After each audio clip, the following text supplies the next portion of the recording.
Bona tarda, benvinguts i benvingudes a tots i a totes a la Casa dels Autors. Soc la Sílvia, tècnica de la Fundació SGAE Catalunya. Benvinguda Txell Llorenç, presidenta del GAC, de Guionistes Societats de Catalunya, Carmena Barca i, of course, el senyor Joe Penhall. Estem molt satisfets i un plaer tenir-lo a casa nostra avui. Gràcies.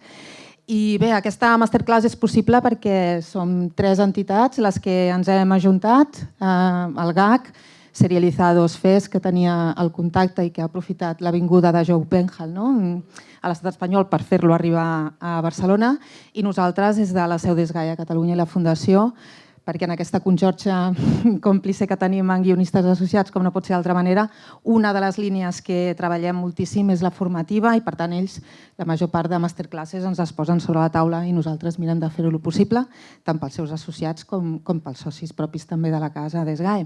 Per part meva, no em vull allargar res més. Moltes gràcies a tots i Txell. Moltes gràcies. Gràcies a tots per ser aquí. Per nosaltres, no sé on m'ocupo. És un honor plantejar aquesta iniciativa, és un honor tenir a Joe Penhall aquí. Gràcies a l'SGAE, gràcies a Serializados. I res, dir-vos que, com tots coneixeu a Joe Penhall, és dramaturg i guionista britànic, és conegut per obres com Blue Orange i la guardonada Sunny Afternoon. També va fer l'adaptació de La carretera, de McCarthy, i el tenim aquí per Mindhunter. És un autèntic plaer que la sala estigui plena i que ell sigui aquí. Gràcies. Em sentiu bé? Sí? Vale. Bueno, nosaltres parlarem... Yeah, I can hear. It's just, technically this is weird. Yeah. I've got like 3 things going on. Això és molt estrany perquè us sento en català però també sento l'intèrpret en anglès. Espero no tornar-me boig. Bueno, nosaltres parlarem la primera part, ens basarem en Mindhunter, parlarem una mica de com es va generar la sèrie, de l'encàrrec, de com va anar. Mindhunter és una sèrie que no és una sèrie a l'uso, com si diguéssim, és una sèrie que té unes particularitats que anirem desgranant ara, i és que ell no és un guionista a l'uso tampoc, té una manera de treballar molt diferent.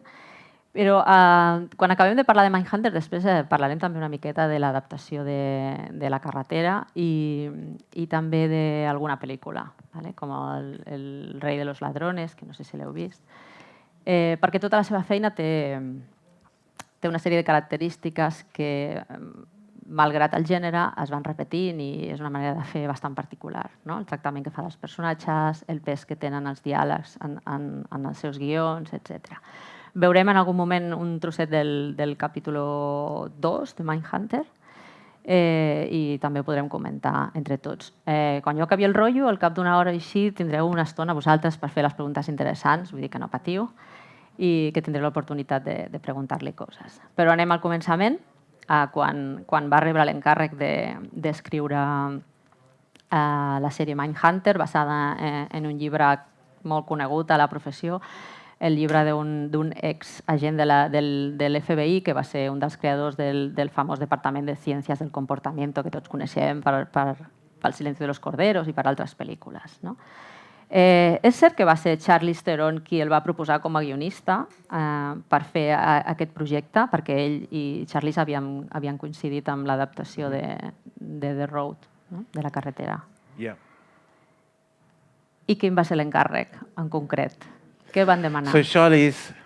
Charlie tenia un llibre que era una obra de ficció històrica ben coneguda i havia intentat convertir-lo en una obra per la gran pantalla. Però quan havia treballat a La carretera va pensar en mi i jo vaig pensar, mira, si tingués aquesta situació llançaria el llibre i tornaria a començar de zero. Però ell estava molt interessat en adaptar el llibre. Li va agradar la idea, però, que li vaig comentar. I molt ràpidament va succeir. Vàrem seure i vaig començar a inventar-m'ho tot. Charlie tenia, diguem, la bola la va començar a fer rodar. I jo vaig començar a crear-ho, i així és com va anar la cosa. Però Charlie no va rebre cap crèdit, la qual cosa és injust i destorbador. Tot el crèdit va anar cap a mi, i la idea va ser d'ell. Però així és com va la vida, oi? Així és el món de l'entreteniment. La gent ho sabia, això? Sabíeu que la idea era del Charlie? Doncs va ser així. Va ser la seva idea. Us podria explicar més al respecte, però no tenim temps. Quan li van encarregar d'escriure aquest pilot de Mindhunter, en teoria s'havia d'inspirar amb el llibre de John Douglas, que explica la seva experiència en l'FBI, etc. És un personatge, aquest tipus de personatge del perfilador, investigador de psicòpates que s'ha fet servir molt en la televisió, s'ha fet servir molt amb el cine. Tots tenim al cap el paper del Jack Crawford del Silencio de los Corderos, Mentes Criminales, tota la saga d'Aníbal, etc. Llavors, el repte era una miqueta fer-ho diferent, m'imagino. Llavors, quina proposta va fer per portar al seu terreny l'adaptació d'aquest llibre que ja s'havia explotat molt des dels anys 90.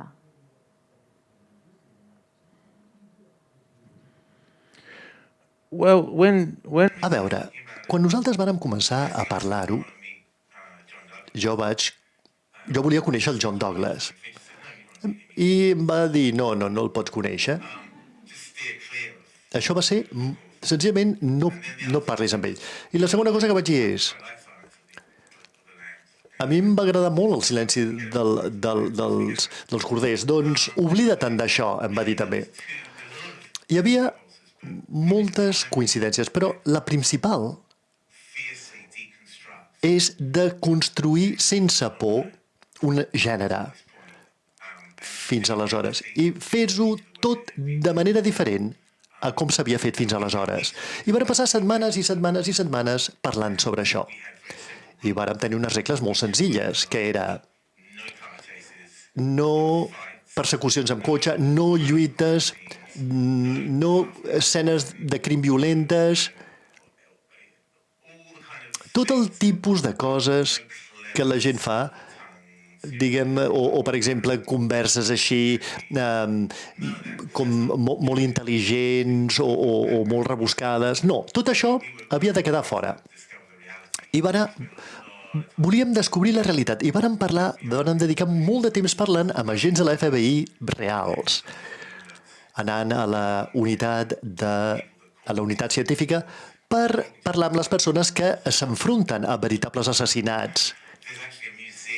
Hi ha un museu, de fet, a l'FBI que està dedicat a assassins en sèrie, perquè als policies els agraden els assassins en sèrie, perquè els fa famosos.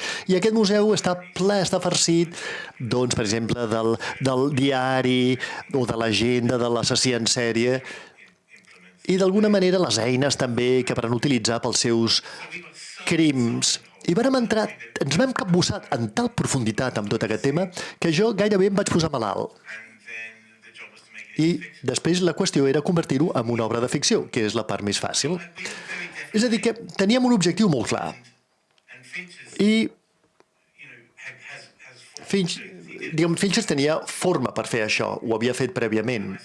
I jo suposo que finalment vàrem pensar que diríem alguna cosa sobre la cultura nord-americana i la cultura de la violència nord-americana a través d'aquestes històries de delinqüència i criminalitat. Jo sempre penso que pots parlar d'una cultura parlant de la seva violència i de la seva criminalitat. I veritablement van ser molt ambiciosos, fins al punt de ser pretensiosos fins i tot. Però això no passa res. No passa res sent massa ambiciosos o fins i tot pretensiosos. I John Douglas feia saltirons, dient, això no és la carretera. Ja ho sabem, li dèiem. Jo vaig créixer a l'Austràlia del Sud. Ara, actualment, visc a Anglaterra. Però hi havia molts assassins en sèrie allà. Sí, escolta, senzillament llences una pedra i trobes 3 assassins en sèrie. un dels meus amics va ser, i un dels meus veïns van ser assassinats per assassins en sèries. És com una afició allà. L'única cosa que succeeix en aquell poble és la fabricació de cotxes. Una gran planta de la Ford i una gran planta de la General Motors, que és el que actuen com a motor de l'economia d'aquell país. I, d'alguna manera, vam retre homenatge a la capital dels assassins en sèrie del món. No, molta gent no sap què és la capital de l'assassinat en sèrie del món. D'aquesta sèrie, perquè és un pilot bastant especial si tenim en compte que la sèrie s'havia venut, o la idea s'havia venut com és d'uns policies que van per les presons dels Estats Units interrogant a famosos assassins en sèrie, doncs un s'espera que al primer capítol surtin entrevistant a Charles Manson, per exemple, cosa que no passa en el pilot. En el pilot es dediquen a xerrar, a reflexionar sobre el mal, sobre si els assassins es fan, si neixen, si Holden coneix una noia, què és i tal. De fet, fins mig capítol o cap al final no es coneixen els dos protagonistes i tu vas seguint a Holden, que de fet comença amb una escena de presentació del personatge on ell està fent de negociador, cosa que després tampoc farà. No? Total, que és un pilot que quan acaba dius però, a veure, un moment, què està passant aquí? Però esto no anava de que anaven a interrogar assassins en sèrie i aquí s'han passat aquests tios xerrant tota la sèrie, no hem vist cap esquarterament, no hem vist cap persecució, no hem vist res de res. Clar, nosaltres no havíem parlat amb Joe Penhall i no sabíem totes aquestes premisses que teníem. Però la pregunta és, en cap moment es van plantejar fer canvis en el pilot en aquest sentit i dir no, anem a posar més carn al primer capítol i anem a entrevistar un assassí en sèrie, per exemple? No. Que no. Perquè la idea d'un individu que no vol res més que agafar el cervell de la persona més desesperada i disfuncional del món, un assassí en sèrie, i disfruta amb això i gaudeix, és una bona manera de fer que la seva, doncs, xicota l'ajudi a trobar el sentit de la vida. Em semblava que n'hi havia prou amb això. A veure, necessitàvem, sobretot, moltes línies argumentals. Pensàvem que les preguntes que formulàvem sobre les situacions que estàvem descrivint d'alguna manera estaven farcides de sentit i d'ambigüitat i de fascinació. Ells parlen. El segon episodi coneixen el seu primer gran assassí en sèrie i no tenen idea de com serà. No saben si aquest home els matarà o menjarà els seus cervells. No tenen idea de com serà. I el que succeeix és que acaben que els agrada els assassins en sèrie. Perquè és una cosa estranya, però és així. És un personatge interessant. I si tens imaginació i ets un ésser humà i tens curiositat per la condició humana, aquestes coses et semblaran interessants. Perquè és que a la gent li agrada i se senten fascinats pels assassins en sèrie i els troben atractius. Per què? Aquests homes són homes que persegueixen les dones per divertir-se, les cacen i no pensen en res més i fan les coses més espantoses, molt pitjor del que has vist mai a la televisió. I tanmateix és com Batman i Robin. Doncs és un gran assassí en sèrie de franquícia. La qüestió de l'argument convencional o del mobiliari convencional. A veure, i la darrera cosa que vaig dir és que nosaltres estàvem disposats a fracassar, Estàvem disposats a fracassar. Pensàvem que fracassaríem i que mai no es convertiria en una sèrie. I això és un pensament que t'allibera, perquè no sents la responsabilitat de competir amb els altres programes de policies. No teníem aquesta enorme responsabilitat de competir amb The Wire, NYPD Blue o altres sèries d'aquest tipus, perquè esperàvem fracassar igualment. Eren conscients que estaven fent una proposta arriscada, fent aquest pilot tan dialogat, tan lent, no? Que sempre quan poses les sèries de Netflix surt aquell epígraf que diu a fuego lento, no? Que vol dir, esto es lento i prepara't perquè no hi tindrà aquestes seqüències vibrants, no? D'acció i tal, i eren conscients d'això i està molt bé. Però llavors arriba el capítol 2 i com ell ha explicat, té lloc aquesta primera entrevista amb el primer assassí, que és Ed Kemper, que és un assassí molt famós pels que sabeu d'aquests temes, i llavors es casca en una entrevista mega llarga, també, de dues persones que estan assegudes en una habitació tancada on no hi ha recursos, no hi ha algú banyant-se en una piscina de fondo, on només hi ha l'assassí i un personatge fascinat, que és Holden, que és una mica la mirada aquesta de l'espectador, perquè és un personatge que està absolutament fascinat pel mal i vol entendre-ho, no? I estan xerrant i prenent-se un cafè, i ara aquí, ara allà, mentre el seu company està jugant al golf, no?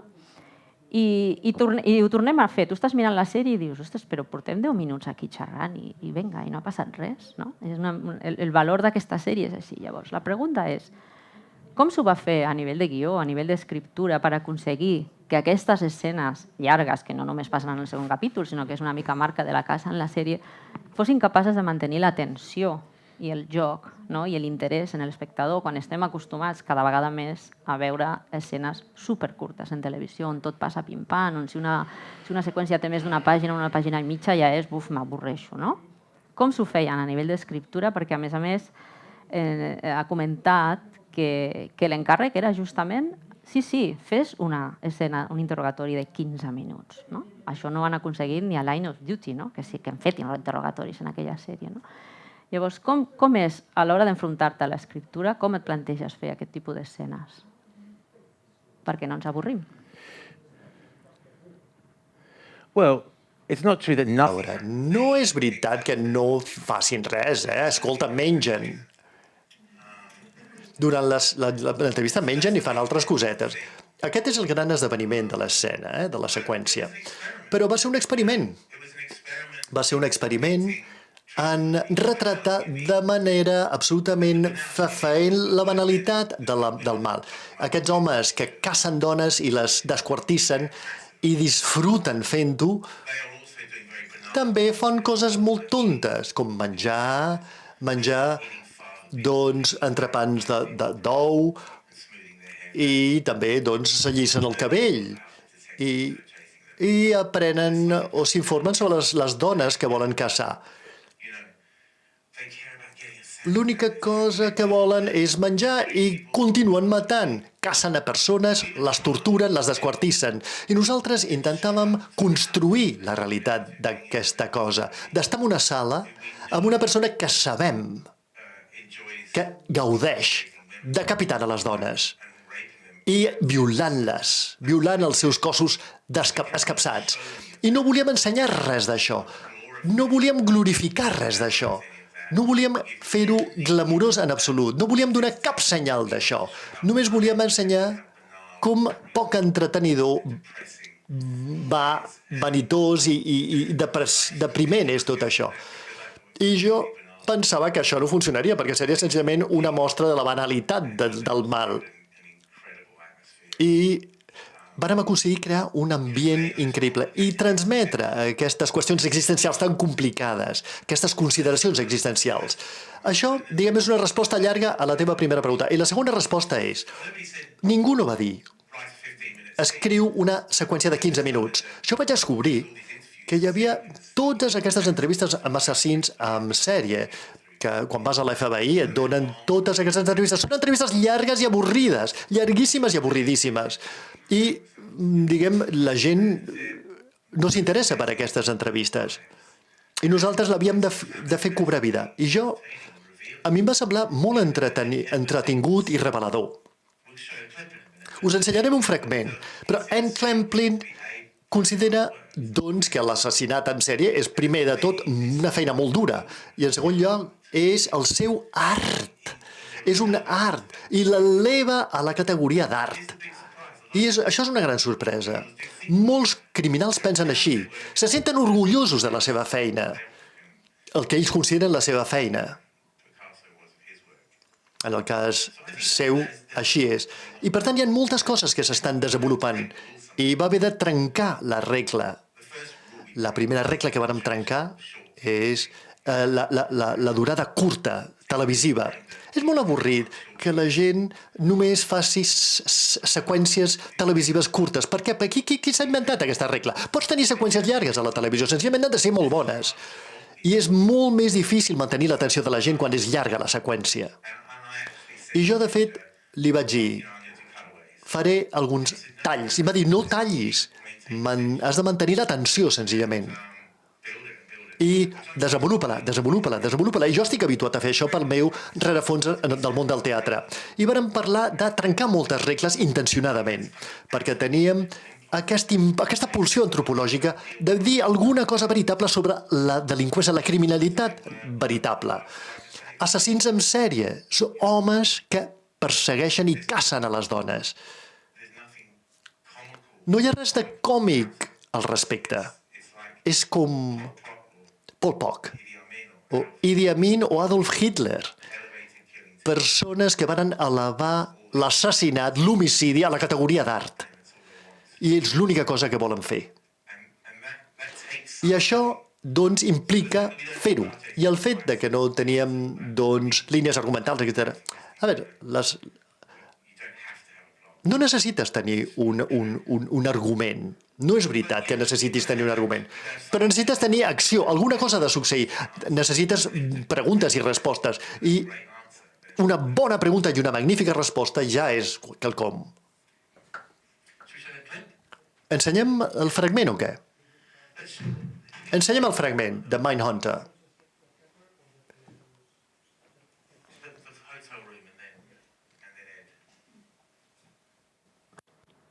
David Berkowitz, 24, spent his days sorting letters in the post office, so meek and mild and quiet. Really, what are you expecting to learn? A killer who can't stop talking? It's a gift. A gift, huh? He made a severed head perform fellatio on him. His third victim was a 15-year-old child, Holden. You don't want to talk? So basically, you just got me out here to carry your slide projector. To help with the workload, yeah. The work we're sanctioned to do. Kemper doesn't interest you, or is beneath you somehow? A little of both.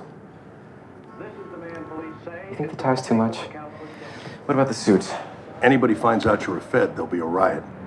Shepard finds out you've been interviewing the co-ed killer as a side project, he'll flip his shit. It's easier to ask for forgiveness than permission. Okay. If you're gonna go in, you need to go in stone goddamn cold, take them by surprise, get the fuck out as quick as possible. Good advice. Straight in there. Don't phone, don't give him a chance to ask around. I'm a buddy of Jim Connor's. Jim Connor reached out, you bet. He sends his regards. I stopped by the jury room for a drink. The guys all say blah, blah, blah. Can I call you Big Ed? I wouldn't mention the killings. You're not there because he's a necrophile degenerate. You're there because he's fascinating. How do I not mention the killings? Just take it slow.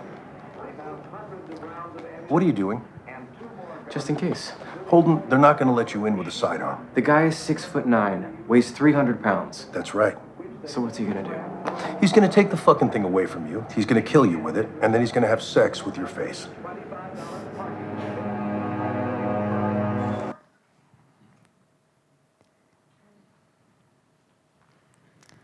So do you want to show a little bit of Ed? Vols ensenyar una miqueta d'Ed?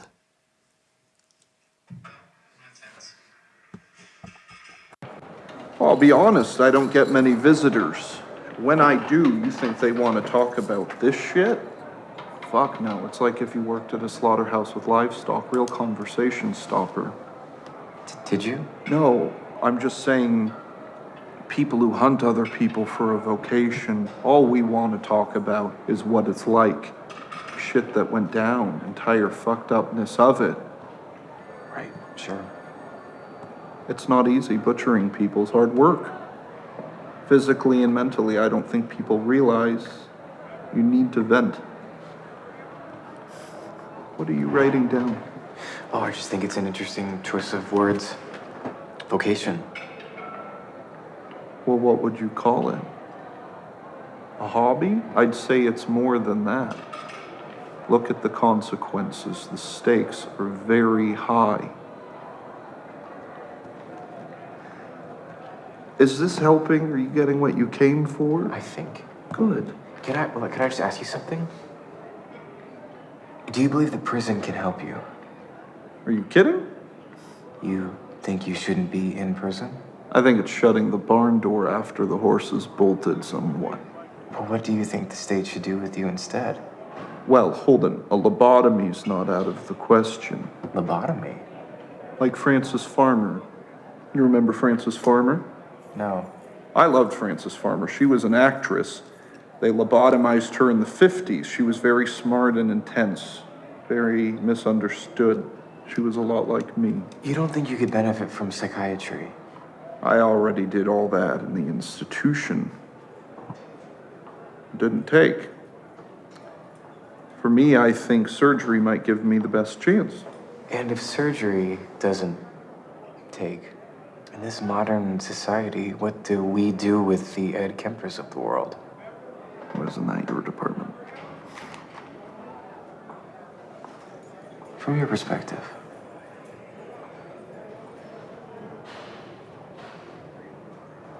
Death by torture?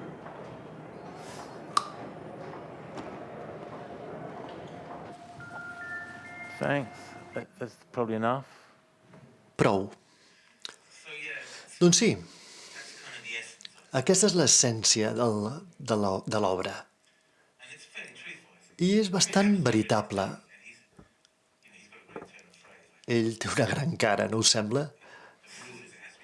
Però aquí la regla que seguim és que ha de ser veritable, ha de ser versemblant.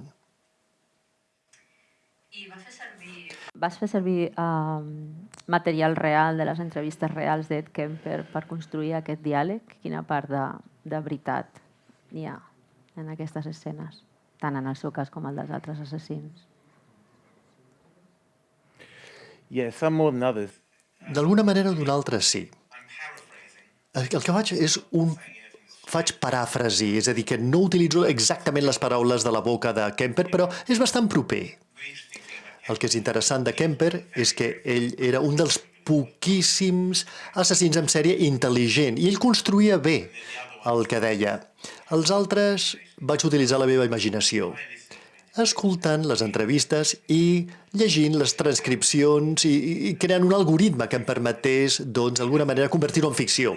Perquè, torno a repetir, jo no volia citar ningú o ser excessivament gràfic, perquè no volia convertir-ho en una cosa glamurosa o fer que allò que fan semblés glamurós. Aquesta reflexió perquè la construcció dels protagonistes, dels dos policies i de la dona, que en parlarem després, representa una miqueta aquest joc, no? Per una banda, Holden seria el personatge que els té mitificats, no? Aquests assassins, sobretot abans de conèixer-los, no? Té una idea o està fascinat per el que han fet, no ho pot entendre i intenta buscar una explicació. I per l'altra banda hi ha Bill, no? Que té una visió, és més gran, no? Té més experiència i és una mica el que li està explicant, que en l'escena que hem vist prèvia a l'entrevista ho deia molt clar, no? És un degenerat, no? I ho té clar, el que és l'altre personatge, no? I aquest joc que mantenen ells durant tota la sèrie és molt interessant perquè ajuda a explicar aquest punt de vista que deies, no? No sé si quan vas construir els personatges ja t'ho vas plantejar així d'entrada, si realment els hi vas adjudicar aquesta funció. Sí. A veure, jo penso que la major part de les coses a la vida són bastant binàries. En el sentit que sempre hi ha una argumentació. Una persona diu que això és fascinant i misteriós i una altra persona dirà que no, és espantós, és estúpid, és terrible. No li hauries de donar oxigen. O hauríem d'intentar entendre aquestes persones. Hauríem de recordar que varen ser abusats quan eren infants ells mateixos i han tingut experiències difícils i l'altre punt de vista és no, senzillament els hem d'eliminar. Cap empatia, cap compassió envers ells. La major part de les coses són així, és a dir, com tractem amb les coses? Tractem amb les coses amb empatia i passió i compassió, intentant entendre-les amb la seva complexitat, o senzillament tanquem la porta i els traiem de l'escenari, o ho simplifiquem. I a mi em sembla que aquesta argumentació està present al llarg de tot Mindhunter. Com tractem les qüestions difícils de la humanitat? Què fem amb les coses estranyes, els aspectes estranys i horrorosos, terribles de la humanitat? Intentem entendre'ls, implicar-nos o intentem senzillament eliminar-los, aïllar-los i suprimir-los. I ells dos tenen punts de vista oposats. L'experiència versus la ingenuïtat, o l'idealisme versus el pessimisme i el cinisme. I la major part de les coses són així. La major part de les coses, la gent té una visió molt clara al respecte. En particular, en l'època que vivim actualment, en els darrers 5 anys, les coses han esdevingut molt binàries. La gent constantment es baralla per coses o discuteixen per coses, com el moviment Me Too. La gent que està a favor del moviment Me Too, hi ha persones que utilitzen els antics arguments per anar contra el moviment Me Too i mai no podran estar d'acord els uns amb els altres. I això comença a manifestar-se en casos als tribunals i a la política i a tot arreu. Aquesta incapacitat de que els punts de vista oposats puguin trobar una via de mig, intentar entendre's mútuament. Per tant, jo penso que és per això. A veure, les dues argumentacions són bones, les dues argumentacions són interessants i els dos punts de vista són interessants. Senzillament és una qüestió de paciència per veure qui tenia el temps i la paciència de deconstruir-ho.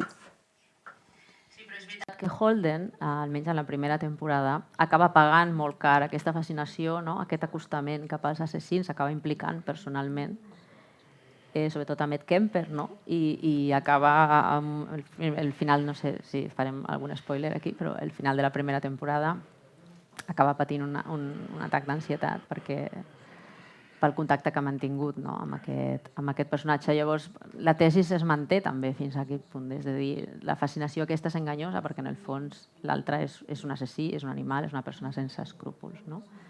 I és interessant. Però la pregunta que anava a fer, en realitat, és el personatge femení, no? Hi ha un moment, a partir del, crec que és el capítol 3, que irrump una psicòloga, la doctora Wendy Carr, que entra en aquest món molt masculí, estem a finals dels anys 70, en l'FBI a poques dones. Ell abans m'ha explicat que en el llibre de Douglas aquest personatge femení apenas ocupa una línia en el llibre i que ells es van proposar fer créixer aquest personatge i donar-li protagonisme. No sé si podries parlar una mica de la concepció d'aquest personatge, de com el vau fer, per què el vau fer de la manera que el vau fer, i quin rol juga en relació als altres dos protagonistes.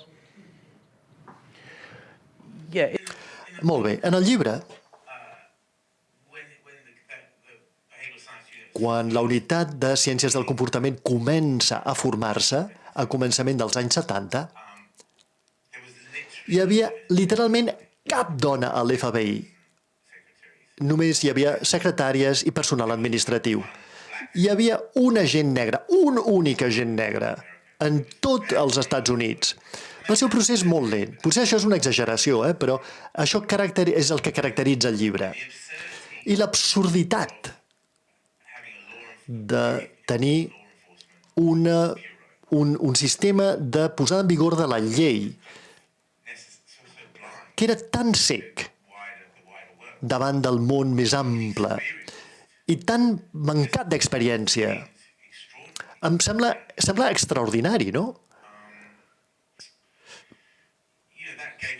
I això em va donar ja marge per jugar amb aquests materials.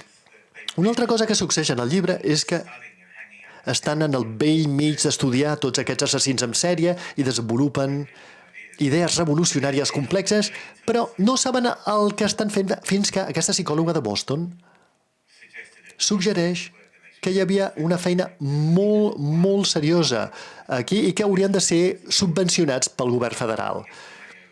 Primer, treure diners del govern central. Jo vaig pensar, això és molt interessant, això és molt interessant, perquè amb totes les pel·lícules sobre crims, NYPD, Blues, i mai no veus a un acadèmic que veritablement sap de què està parlant i que pugui tenir una influència sobre el devenir de les coses. I vaig pensar, això ha de ser un paper. Ella és la que té una experiència, una visió acadèmica i una veritable experiència, i veritablement és l'única que sap de què està parlant. I constantment, a les pel·lícules de la gran pantalla i a la televisió, veus a persones que veritablement no saben de què estan parlant. Són bons a l'hora de perseguir la gent, o disparar, o seduir, o el que sigui.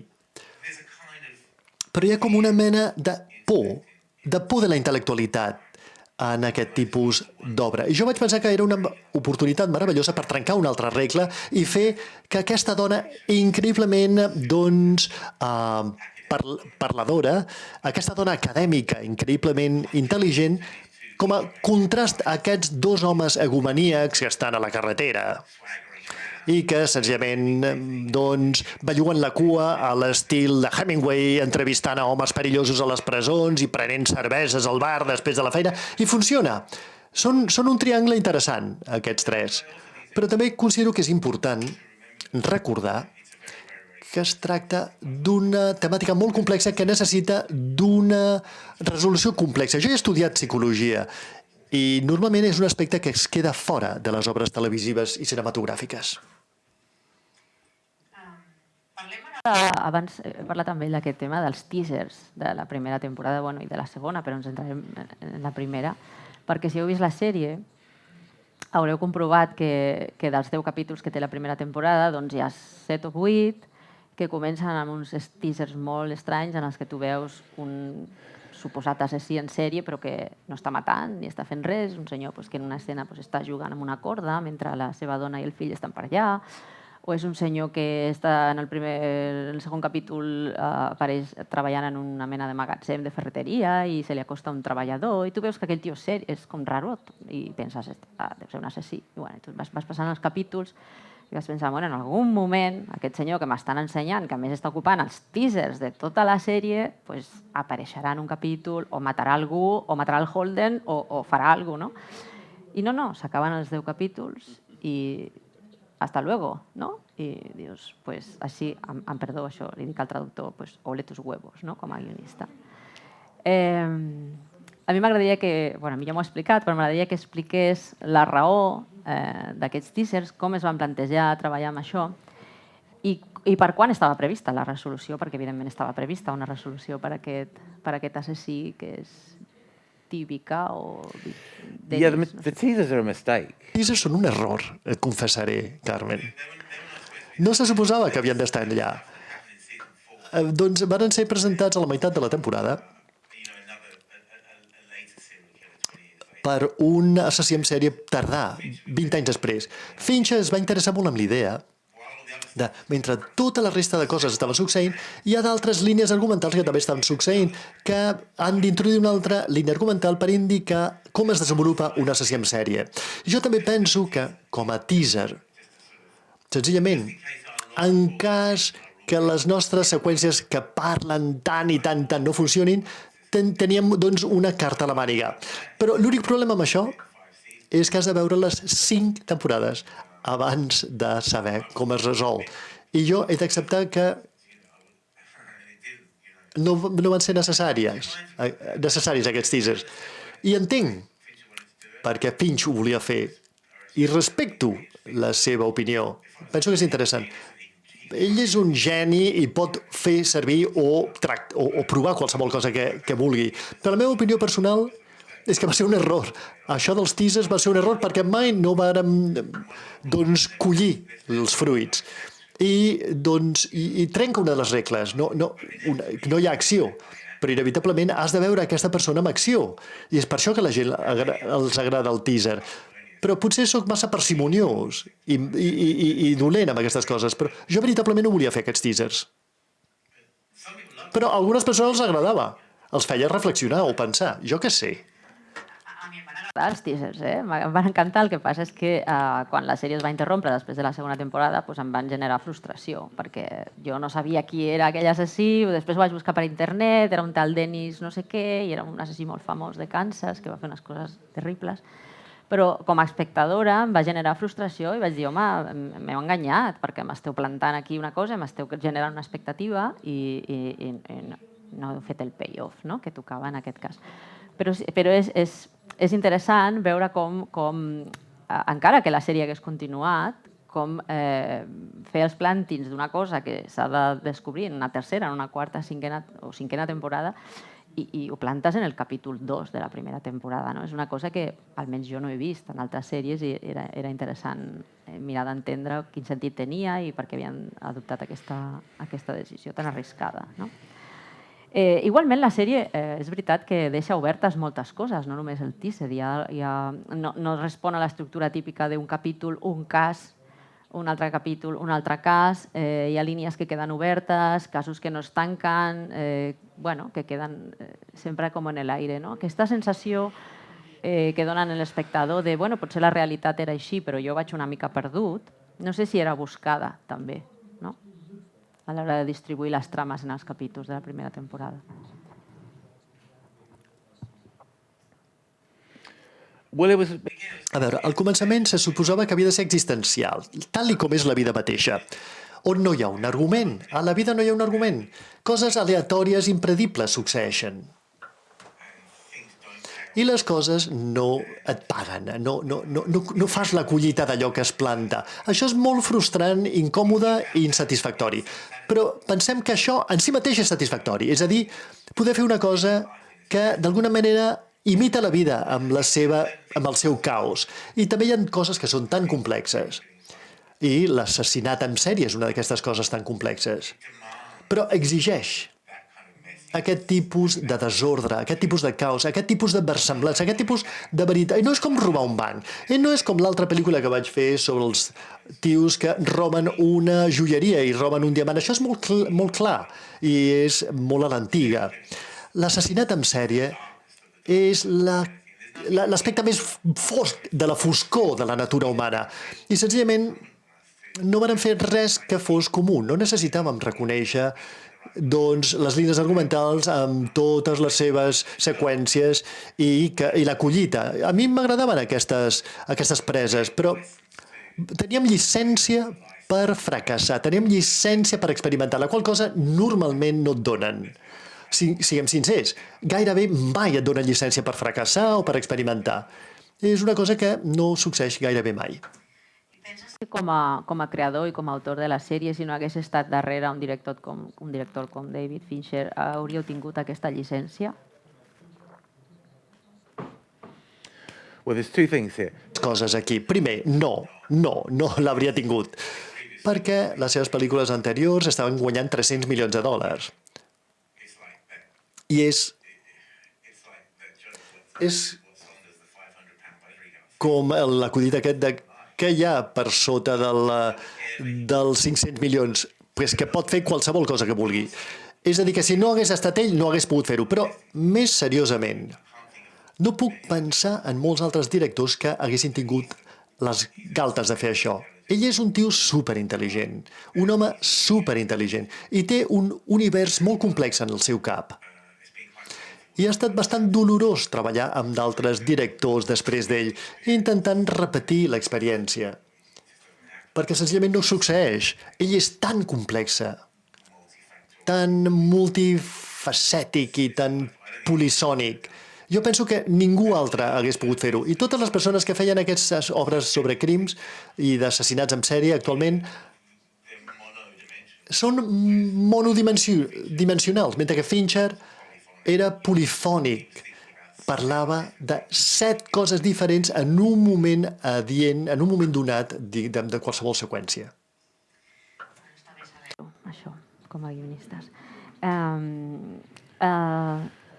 Ara que has parlat de la pel·lícula, del rei dels lladres, també està basada en un cas real, en un atracament que us explico una miqueta pels que no heu vist la pel·lícula, en un atracament que va haver-hi a Londres que va estar perpetrat per 5 iaios, 5 senyors molt grans, que eren atracadors de tota la vida. Llavors la pel·lícula és una altra història basada en la realitat, igual que Mindhunter, que està basada en una realitat, i ell torna a fer una reinterpretació d'aquell fet en el que no li interessa tant l'atracament en si, la mecànica de l'atracament, que és la típica que ens podeu imaginar, uns senyors que entren a la nit, que fan un forat, les caixes de seguretat, treuen els diamants, sinó que l'interessant de la història torna a estar en els personatges, igual que passa amb Mindhunter, que l'interessant està en les vides de Holden, de Bill, en el fill de Bill, en la nòvia de Holden, en com ells s'enfronten a aquests assassins. En el cas de l'atracament, també, què passa quan han fet l'atracament? Tenen els diamants, tenen els diners. Què passa amb la relació d'aquestes 5 persones que van acabar detenint a Londres perquè eren idiotes, perquè podien haver marxat amb els diners. Van estar 6 setmanes pol·lulant per Londres amb la pasta i tal, i al final es van agafar per idiotes. Llavors, la pregunta és, quan estàs treballant en realitat, amb casos que han passat en realitat, amb persones reals com Ed Kemper o com aquests atracadors, quina és la teva posició a l'hora de fer la feina respecte a ells, no? Aquest material que és real i que tu converteixes en una ficció. Jo ho trobo molt difícil separar la meva visió o les meves visions personals de la feina, de l'obra. Una de les coses que em sorprèn molt d'un dels reis dels lladres, aquests vells lladres, a mi m'encanten els dolents, els villans, d'alguna manera. Però no m'agradaven aquests. I això era difícil a l'hora de crear el que el productor volia, que era un cas divertit de tots aquests vellets que tenien aquest esperit i aquest esperit de voler robar a tothom. És a dir, que hi havia una disparitat des del començament, hi havia una asimetria. Jo intentava fer, doncs, el que feia amb Mindhunter. Això és la banalitat del mal. I intentava tractar-ho com una cosa banal. Però tota la nació, tots els productors i tothom que em finançava esperaven tenir una gran obra divertida, com una mena de comèdia de lladres vells.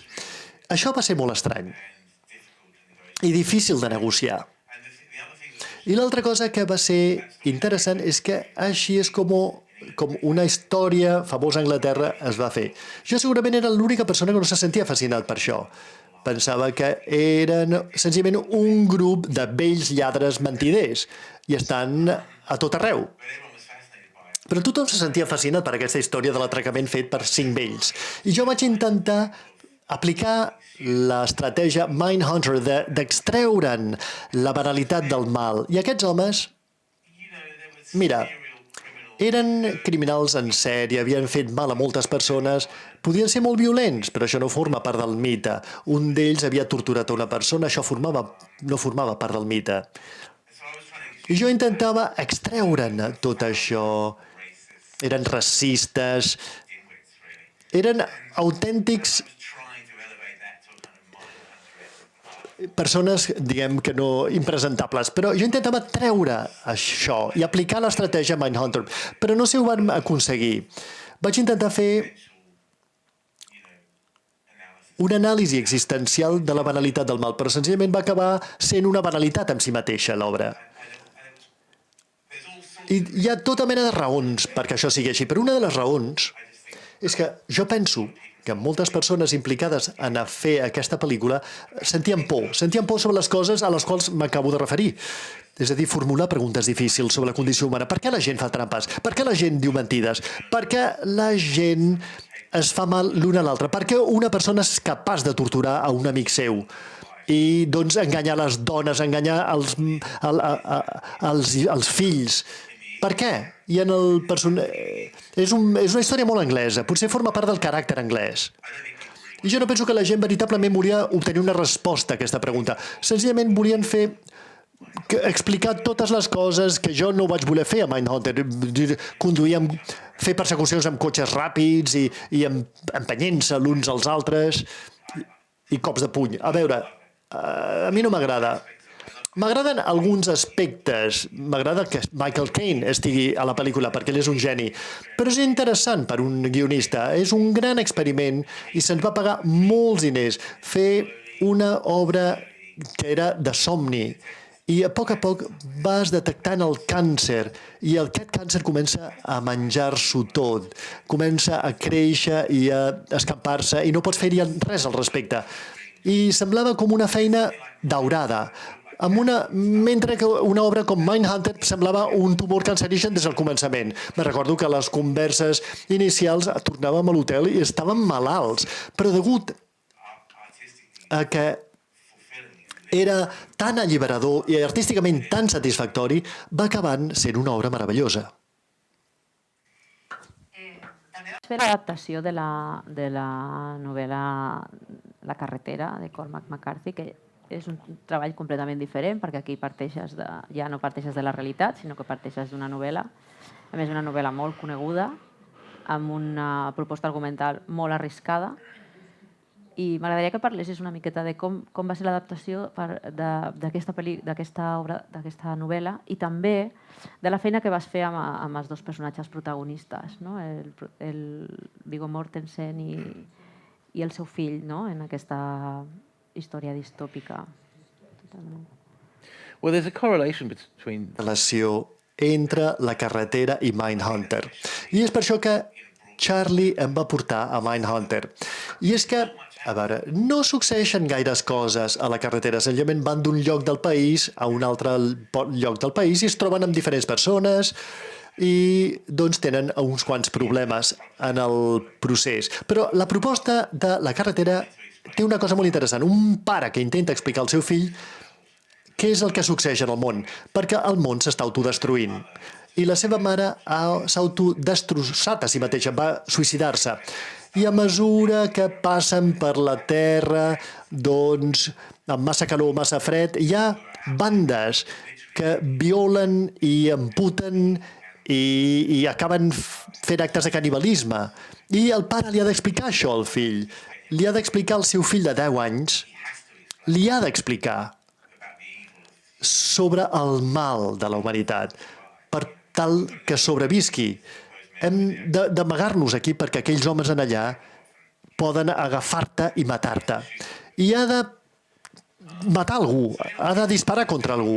D'alguna manera formula preguntes, planteja preguntes molt difícils, sense que succeeixin gaires coses en el procés. I el llibre és una obra mestra. És una altra obra mestra. És un altre cas molt estrany. És una obra mestra. I és impossible d'adaptar. És tan fosc. I vaig pensar, uau, això serà un gran repte. No tindré cap mena de dificultat. I no vaig tenir, de fet, cap mena de dificultat en adaptar la novel·la. La vaig escriure i la vaig reescriure diverses vegades, l'adaptació, i vàrem tenir una gran experiència amb Nick Cage per fer la música i filmar-ho a Pittsburgh amb Viggo i el seu fill Cody. I quan vaig començar a escriure, el meu pare va morir. I jo vaig sentir una obsessió per la mort del meu pare. I quan vaig acabar l'adaptació, el meu primer fill va néixer. I totes les coses que succeeixen a la pel·lícula, doncs Viggo estava passant pel mateix procés, estava separant de la seva dona, del seu fill, i coses que et deixen glaçat. I va ser una aventura existencial, diria jo. I torno a repetir, una cosa molt estranya, la qüestió amb l'empresa cinematogràfica, diguem, el sector, la indústria cinematogràfica, és que no els agraden les preguntes difícils. Com eviten els ratspenats, és a dir, són supersticiosos, és a dir, que si veuen una cosa fosca o una pregunta de difícil resposta, l'eviten. I nosaltres vam considerar que era una experiència molt interessant, molt catàrtica, i també parlàvem de com seria quan el món s'acabi, què faríem, i parlàvem doncs, sobre aquestes temàtiques. Sé que és depriment, però va ser molt interessant.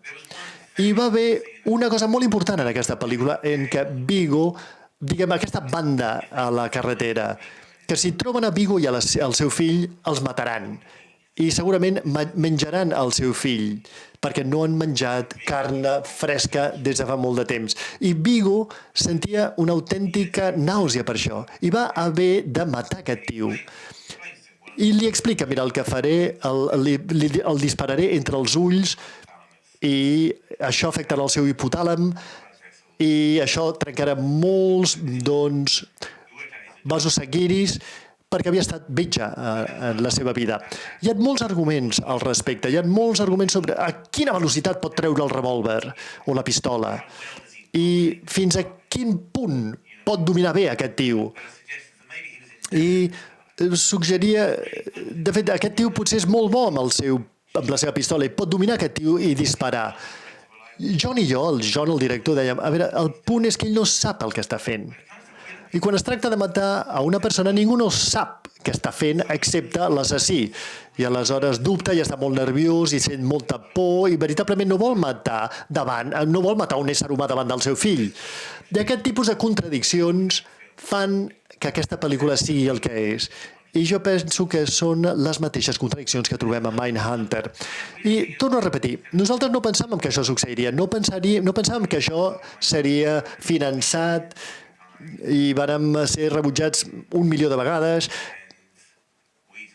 i senzillament pensàvem que això mai no esdevindria realitat. I vàrem fer exactament el que ens donava la gana, allò que volíem fer. I Harvey Weinstein va maltractar tothom. Quan no assetjava una dona, assetjava un home. Ens maltractava tots, a Harvey. Però no ens importava, no teníem una carrera feta a Hollywood. Nick Cave deia, a mi què m'importa el sistema d'estrelles de Hollywood? I John, el director, i jo érem iguals. És a dir, que va ser un altre experiment en què vàrem poder fer exactament el que ens venia de gust fer. I el llibre és una obra mestra, per cert. No hi ha molts llibres, obres mestres com aquest.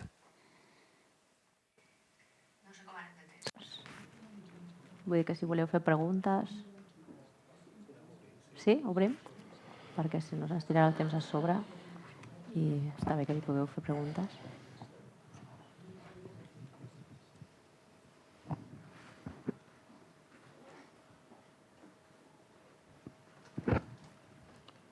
Aquí hi ha una noia.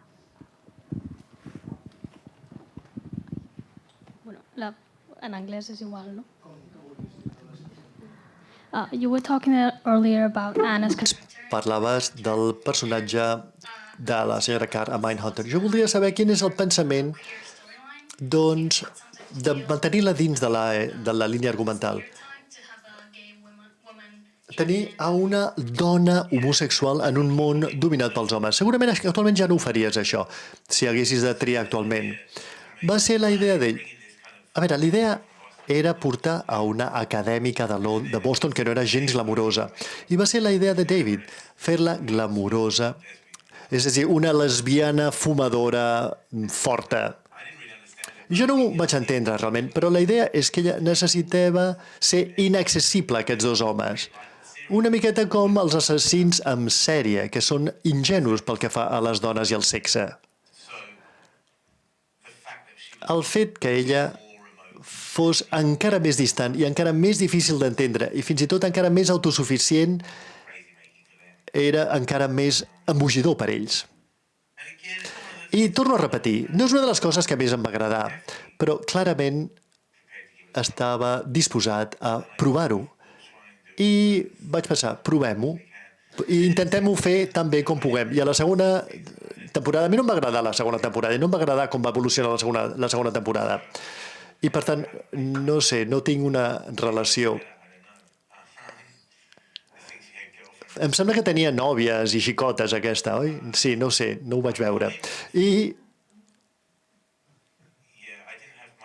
No, la veritat és que jo no tenia gaire cosa a veure amb aquesta segona temporada, perquè a mi semblava una miqueta fals, una mica, doncs, fals, sí, construït. Molts dels meus amics formen part de la comunitat LGTBI i jo pensava, home, puc equivocar-me molt si no ho vaig amb compte, convertint-la en un espècimen. Aquesta és la veritat. Però, a veure, no és una cosa per la qual hagi de morir, Penso que és acceptable, però penso que tens tota la raó. Moltes persones no noten aquestes coses, ni pensen, ni reflexionen al respecte, per un constructe. I pertany a aquesta era anterior, dels anys 90, en què ser lesbiana era una cosa que estava molt bé, era molt guai i la podies explotar. És una cosa bastant antiquada. No em sento orgullós d'aquest personatge, no.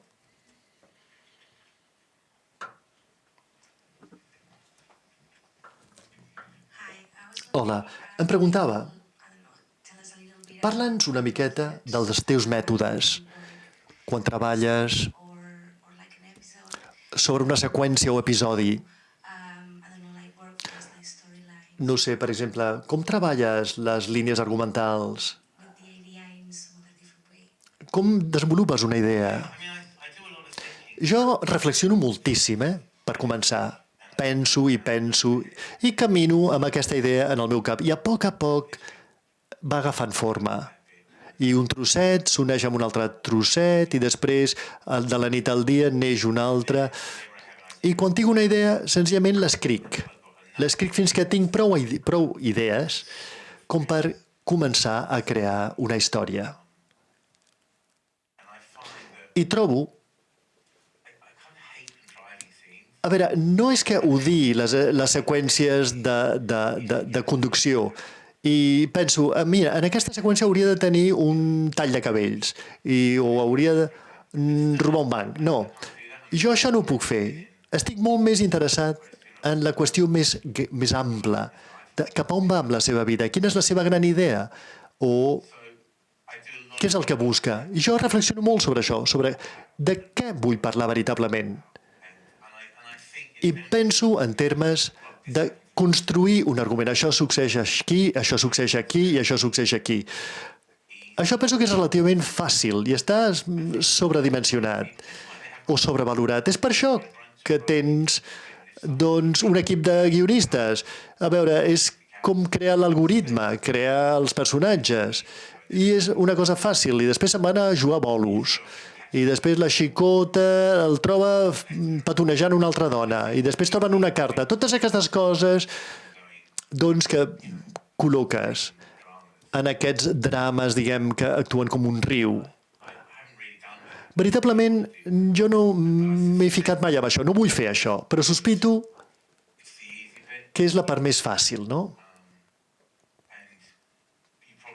I segurament no hauries d'invertir-hi massa temps amb això. I hauries d'invertir més temps en reflexionar de què tracta.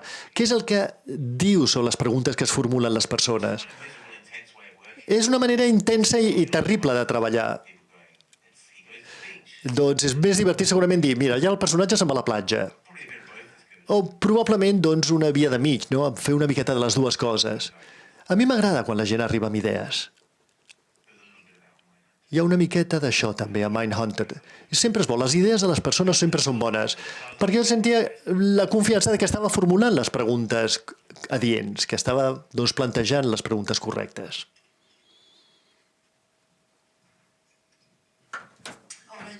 Hola.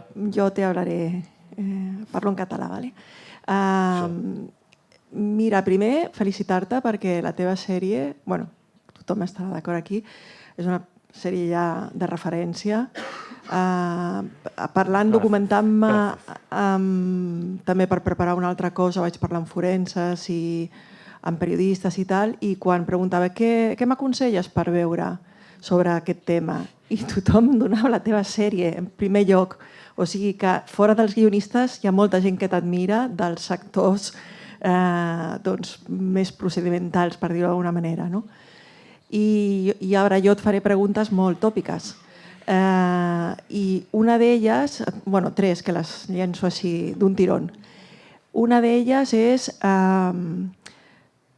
tant que has reflexionat i analitzat sobre la natura del mal, el per què existeixen aquests assassins en sèrie, per què maten, hi ha, a part del divertiment, suposo que deu haver una raó, pots haver arribat fins i tot a una raó filosòfica o a una raó més elaborada, no? Bueno, sense extendre'ns gaire, si tens una resposta a això, perquè és fascinant el mal. Per què matem? Per què hi ha gent que té aquesta pulsió i altra no? En fi, el debat entre el bé i el mal, aquestes coses, no? La segona pregunta seria, has parlat que al teu país hi ha el rècord d'assassins en sèrie i és veritat que igual a països més anglosaxons hi ha molts assassins en sèrie i no sé si això té a veure amb la cultura d'un país, amb la idiosincràsia de la gent o amb la temperatura, amb el clima o amb no sé amb què. I la tercera pregunta és sobre el tema que siguin els homes més assassins en sèrie que les dones. També és una cosa que a mi m'interessa molt, és saber per què hi ha tan poques dones, que n'hi ha, assassines en sèrie. Per què això forma part d'aquesta, no sé si ara amb els temps que vivim puc dir característiques masculines no? Que tenen aquesta pulsió més implementada els homes que Yeah. les dones. Gràcies. Great questions. Les preguntes. Caram! Molt bé, la primera pregunta. La qüestió sobre el mal és que quan jo vaig créixer en una època... A veure, tothom creix en una època violenta i dolenta. Però suposo que aquesta és una de les coses que jo... de les que jo pensava que estava al meu voltant. Semblava estar al voltant. Quan parles d'una gran escala. Jo vaig néixer en els 70. I sempre hi havia Idi Amin, Pop Talk, el caos, escapçar a la gent. I en el poble on jo vaig créixer hi havia uns quants assassins en sèrie. Jo no podia controlar-ho. Jo escric sobre les coses que em fan por i que em deixen bocabadat o que em desconcerten. I fins i tot quan escric obres de teatre actualment escric sobre les coses que em fan por. Ara escric obres sobre el govern, per cert, perquè per mi és una història terrorífica, és una història que em deprimeix i em fa por. Però per alguna raó estic explorant aquestes temàtiques. I suposo que és perquè em dóna l'oportunitat de parlar amb experts i capbussar-me amb aquests temes i intentar trobar algunes respostes. Diguem, això des d'un punt de vista egoista, És a dir, són grans preguntes sobre les quals m'interessaria trobar una resposta. I la teva darrera pregunta és sobre el fet que siguin sobretot homes. És així. Gairebé no hi ha assassines dones en sèrie. I és sorprenent que això no s'escrigui al respecte o es pensi al respecte. Literalment, hi ha una única dona, Aileen Wuornos. Ella no era una assassina en sèrie, era una víctima i ho havia fet per venjança, per autoconservació. És a dir, que no pot classificar-se com tota la resta d'assassins en sèrie homes i els seus requisits. I realment crec que no hem trobat la resposta, més enllà que el narcisisme i la psicopatia són més comuns entre els homes. Segurament moltes de vosaltres no us sentireu sorpreses per això, però és molt interessant. Un superego totalment fora de control. La psicopatia què és? Narcisisme. És una incapacitat absoluta de veure el punt de vista d'un altre. O de preocupar-se, o de sentir empatia envers l'altre. Jo penso que això té les seves arrels en el narcisisme i la psicopatia. I aquestes coses, aquests dos trastorns tenen les seves arrels no sé on. Potser evolutivament parlant, els homes eren més depredadors. Veritablement no ho sé. Tothom està proposant hipòtesis i tothom està endevinant, però és una pregunta que a mi em fascina, em sembla molt interessant. Un home com Harvey Weinstein, que no és un assassí en sèrie, però presenta alguns elements de sociopatia i de psicopatia i de narcisisme. I fins a un cert punt, com es permet que això succeeixi? La qüestió de tenir un estatus tan elevat et permet fer coses que altres persones no se'ls permet fer. Però penso que l'assassí en sèrie, dels brots assassinats en sèrie als Estats Units, succeeixen perquè s'ha permès que succeeixin. Els americans els donaven pistoles. Tenen aquesta geografia enorme. Pots trobar-te en el vell mig del no-res i bum! Pots assassinar qui vulguis. Ets la terra dels lliures. No pots treure'ls les pistoles. I fins a un cert punt es permet. I a la gent se li permet fer-ho. I més als homes que a les dones, suposo. no has de mirar massa lluny per veure com això està codificat en el comportament masculí, en el sentit que has de sortir i agafar el que vols i portar-lo, encara que sigui arrossegant-lo pels cabells. Tot aquest llenguatge masclista del món masculí doncs està orientat cap a depredar i matar. Això és el que sents als militars. D'alguna manera està impregnat de tot això. I la segona pregunta ja no la recordo. Com era?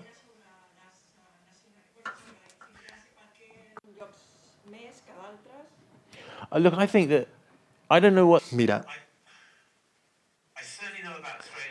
jo certament conec Austràlia i Anglaterra i Nord-Amèrica. Hi ha alguna cosa, doncs, a la psique d'aquestes tres cultures que els porta a comportaments extremats. Hi ha una cosa en la psique nord-americana que es relaciona amb la dominació i el control.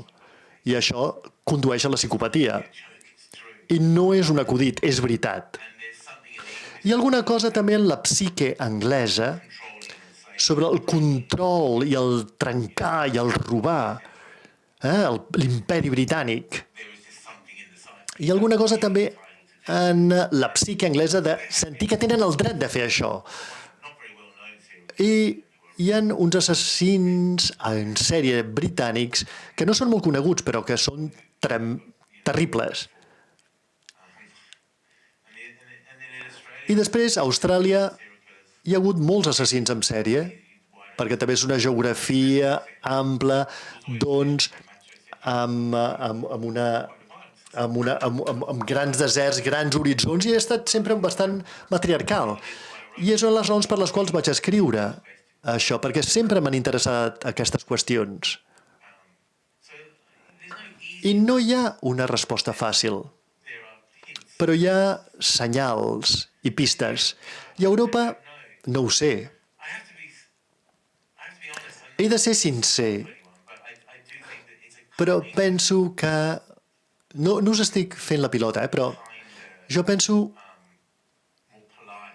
que hi ha cultures i societats més toves, més amables, més càlides, més maques, quan vaig a l'Europa Llatina, quan vaig a Espanya o quan vaig a Itàlia.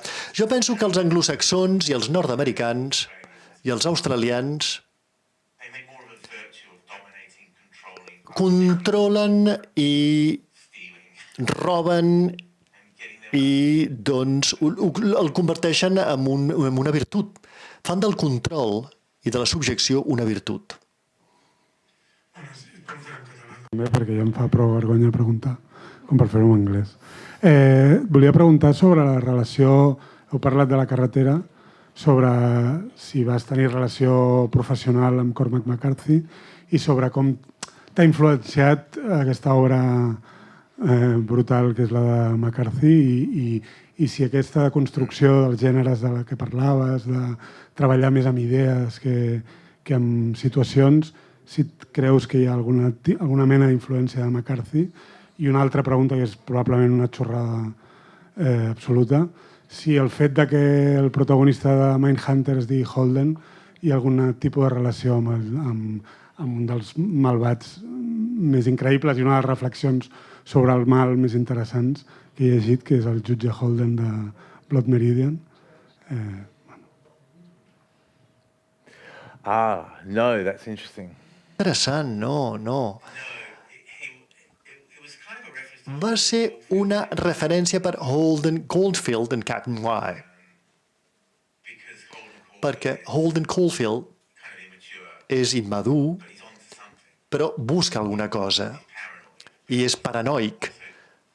Però també és molt reflexiu i pensatiu i està sempre fora. És per això que li vaig donar el nom de Holden. I pel que fa a McCarthy, m'encanten les obres de McCarthy. No m'agraden tots els seus llibres, M'agraden alguns dels seus llibres. Em va encantar The Country for Men, La carretera, i quan varen fer la pel·lícula, evidentment el vaig conèixer personalment. I em va encantar com a persona. I he de dir que és interessant veure on viu i hi ha un institut científic que està farcit de genis, de fet, l'anomenen l'Institut dels Genis. I vaig anar amb el director a aquesta sala de projecció en el vell mig del desert i vam esperar durant tot el dia perquè arribés. Va arribar amb 4 hores de retard i finalment vam veure una miqueta de fum que en el vell mig del desert i va arribar amb el seu antic Cadillac i vàrem seure en aquesta sala de projecció amb aquestes cadires i va treure un quadernet, li vàrem ensenyar la pel·lícula i va apuntar durant tota la pel·lícula i al final va quedar-se completament en silenci i li vàrem dir, què en penses? I va dir, podria menjar-me una hamburguesa, vols menjar? I vàrem anar a menjar una hamburguesa i a mi se m'ha dit que era un gran alcohòlic quan era més jove. I, per tant, sobretot, ni una gota d'alcohol, em van dir. Però de seguida que ens vam seure va demanar una ronda de cerveses per a tots i una ampolla de vi i després una altra ampolla de vi. I vam parlar sobre tot sota el sol, sobre la seva vida com a poeta i com a cantant folk, i vàrem parlar d'escriure novel·les, i vàrem parlar de les meves obres de teatre terribles. Va ser fantàstic. I és un home generós, una persona molt generosa. I quan ens va portar a l'aeroport en el seu vell Cadillac, a mi i John Hillcock vàrem agafar un avió per anar a Los Angeles i estàvem completament borratxos i vàrem pensar, si nosaltres estem completament borratxos, ell ha d'estar borratxo també. I ell haurà de conduir aquest Cadillac pel vell mig del desert i s'estavellarà. Haurem assassinat el millor autor viu del món. No hi ha manera que pugui sobreviure. Però a les 8 del matí del dia següent vam rebre un fax amb tots els seus apunts i notes. Li va agradar la pel·lícula, però hi havia 3 o 4 coses que va insistir que canviéssim. Però la teva pregunta sobre fins a quin punt això ha influït la meva obra, sí, penso que McCarthy ha influït la meva obra, en el sentit que ell em va encoratjar a formular les grans preguntes i no sentir por del fet que fossin preguntes massa difícils o que no trobaria respostes. Doncs es tracta de plantejar aquestes preguntes i debatre-les. Hi ha persones que fan veure que les entenen. Soc jo qui intenta presentar-les, però jo penso que és important tenir una aspiració. És tan estimulant un home com aquest. És molt millor que totes aquestes obres de Hollywood que es basen totes tallades per les mateixes tisores i basades en les mateixes fórmules i et diuen com has d'estructurar-ho i els 3 actes i tot això. És molt més interessant parlar amb un home com ell, que veritablement té alguna cosa a dir i que es formula grans preguntes. Per tant, penso que sí, que va tenir una gran influència sobre mi. I també ell va ser molt, molt encoratjador. I de vegades jo dic, això és pura banalitat. I a vegades potser penso, hauria d'escriure una novel·la. I em diu, no, això està molt bé, ho fas molt bé, hauries d'escriure una altra. Constantment m'encoratjava, constantment, i la seva companyia era molt divertida. I com a escriptor no sempre se t'encoratja a ser tan ambiciós. Veritablement penso que ell em va fer ser ambiciós com a escriptor, i és dolorós, però sí, li agraeixo moltíssim que m'hagi empès en aquesta direcció.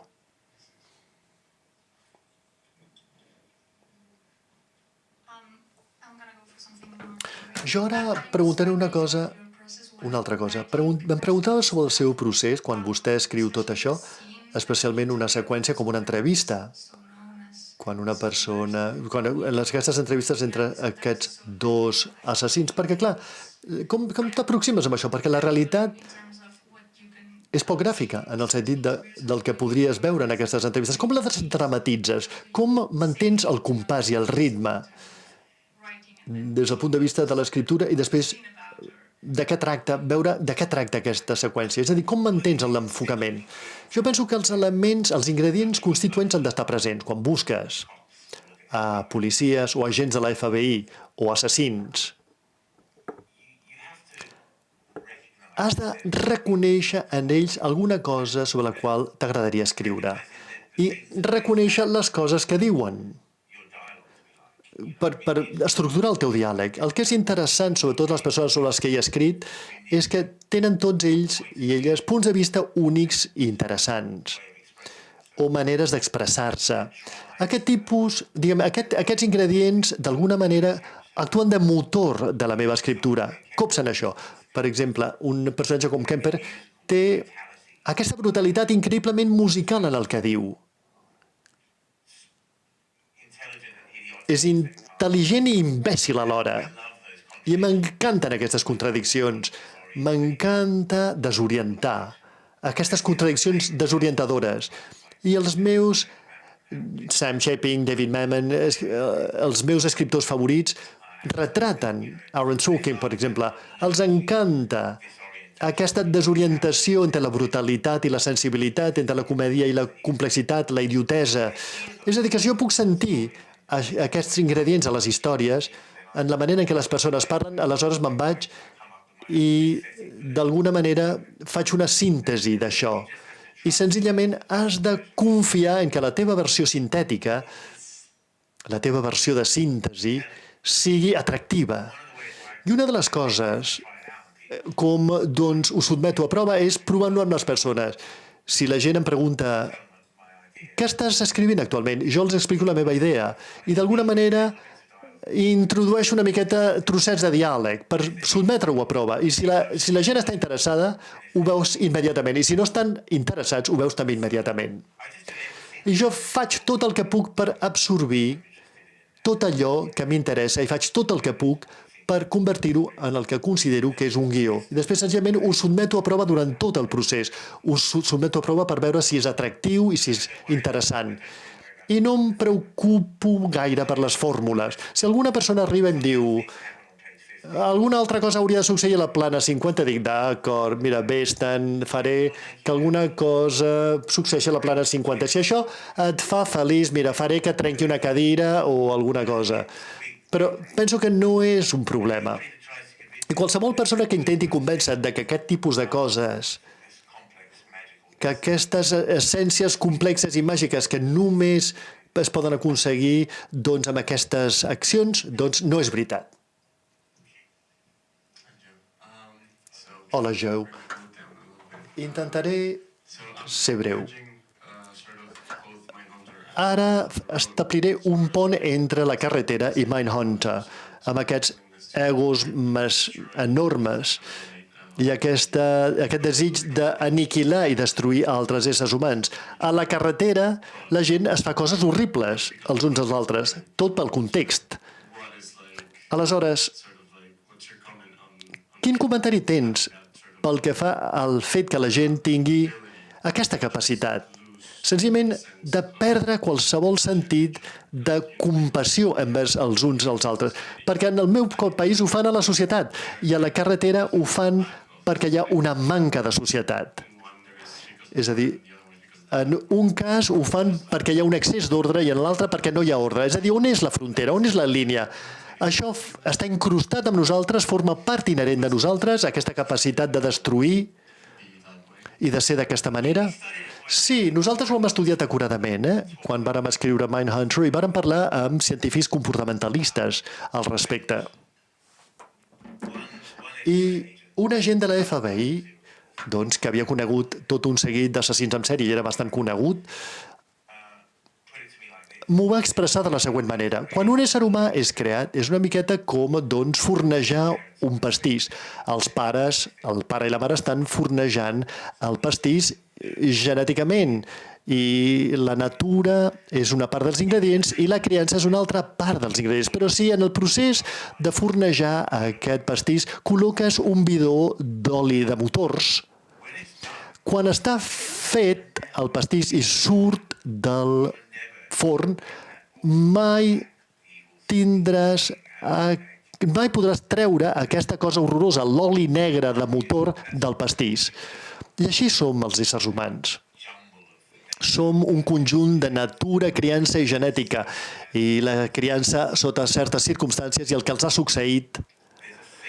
Hi ha una cosa que succeeix a la gent, i és que si són assetjats i maltractats i abusats durant prou temps, de cop i volta el seu cablejat es capgira i comença a contaminar-los. I ja això no ho pots treure, no els pots reformar. I jo penso que és el mateix que es pot aplicar a tots els éssers humans. A veure, jo no subscric a la visió del mal en el sentit bíblic, és a dir, un pacte amb el diable. Jo penso que la cosa és molt més frívola i banal. Penso que els éssers humans són éssers estranys i poden gaudir amb coses molt estranyes. Una altra cosa que hem descobert és què succeeix amb les persones que maten i els assassins en sèrie. És que en un moment donat, degut a que no tenen un gaudi convencional i una atenció convencional per part dels seus pares o de la societat que els envolta, comencen a rebre el seu gaudi d'altres fonts. Això sembla avorrit, però està codificat en els estudiosos i típicament reben plaer com mutilant animals, produint incendis, assaltant a d'altres persones. I suposo que el que intento dir, i sé que és una resposta molt avorrida la que t'estic donant, però hem elaborat, hem treballat com aquestes coses succeeixen. I no es tracta veritablement d'una noció bíblica del mal humà, des del punt de vista bíblic. No, tracta més aviat, per exemple, si tu fots a una persona quan s'està formant, aleshores faran coses molt disfuncionals. Però és interessant perquè McCarthy em va dir una cosa, em va dir, la carretera tracta sobre els límits